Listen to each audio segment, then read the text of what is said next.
Hi guys! How are you today? Welcome back to my channel, Adventures in America. If you are new to my channel, my name is Jocelyn, and today we are going to talk about the criteria for reopening plans in the Philippines.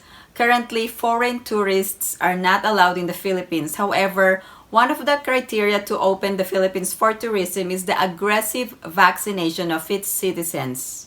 Based on the latest data, 3.2% of the population in the Philippines has been vaccinated as of end of May. However, today we have a little bit of a good news. According to National Task Force Against COVID-19, 2.2 million doses of Pfizer arrived in the Philippines as of June 10. Out of the 2,279,160 doses of Pfizer vaccines from the COVAX facility, 210,600 doses of Pfizer will be allocated each for Metro Cebu and Metro Davao, while the rest of the supply will be deployed to National Capital Region Plus or Metro Manila, Bulacan, Rizal, Laguna, and Cavite, and the other areas that have high cases of COVID-19. Aside from the arrival of COVID-19 vaccines, there was also a second batch of vaccination among Ninoy Aquino International personnel. The inoculation of the second batch of more than 1,000 uniformed personnel stationed at the one-stop shop of the Ninoy Aquino International Airport or NAIA started on Thursday, June 10, 2021, according to the National Task Force Against COVID-19. First batch of vaccination happened on June 2nd, and now the second vaccination for NAIA personnel, there were about 1,000 uniformed personnel who were vaccinated starting June 10th. Aside from the arrival of 2.2 million doses of Pfizer vaccines in the Philippines on June 10, another 1 million doses of Sinovac vaccine arrived on the same day as well. According to the National Task Force Against COVID-19, last June 6, 1 million doses of Sinovac vaccines were delivered. The latest batch of vaccines raises the total number of Sinovac vaccines received by the Philippines to 7.5 million, including the 1 million doses donated by the Chinese government. The total doses of Sinovac's CoronaVac vaccine that are expected to be delivered this June are 5.5 million. There will be more doses of vaccines that will arrive. By June 11, 100,000 Sputnik 5 vaccines will arrive, and there will be a total of 11 million doses by June, and another 11 million doses by July, and then a huge batch of 17 million doses will arrive by August.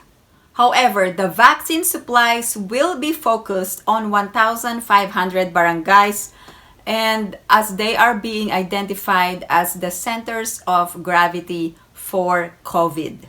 Now, the top 3 priority groups for the vaccines are first, healthcare personnel, second, senior citizens, and third, persons with comorbidities. The A4 group now composed of essential workers.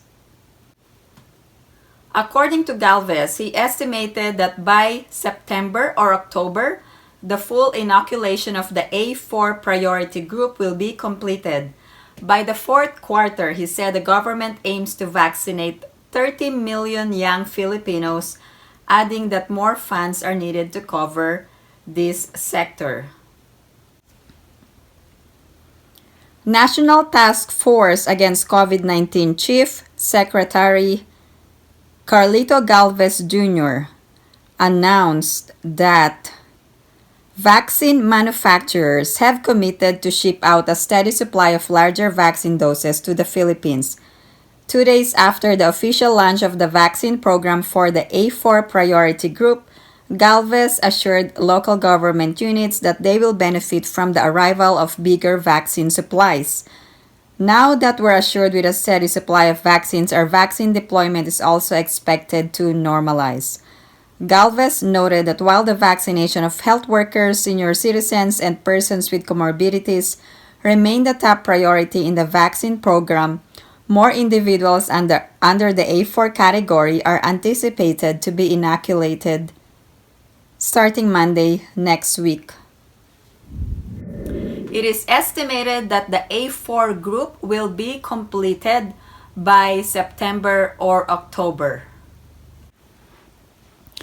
To better understand the priority groups in the Philippines for purposes of vaccination, they are categorized into priority eligible A. A1, workers in frontline health services. A2, all senior citizens. A3, persons with comorbidities.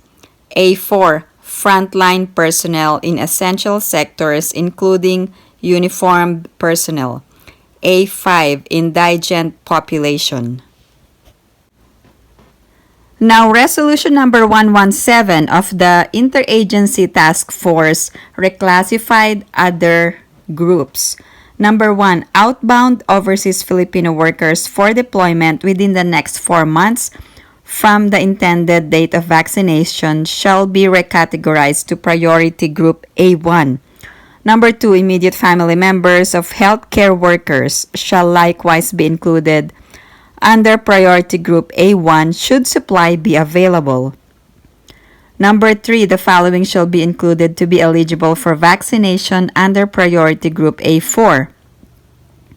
Number 1, private sector workers required to be physically present at their designated workplace outside of their residences. Number 2, employees in government agencies and instrumentalities, including government-owned and controlled corporations and local government units.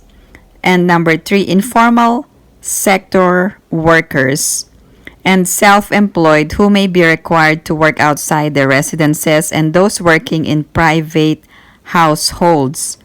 Now, the vaccine deployment for priority group A4 shall be initially focused on the following areas: National Capital Region, Bulacan, Pampanga, Cavite, Laguna, Batangas, Rizal, Metro Cebu, and Metro Davao.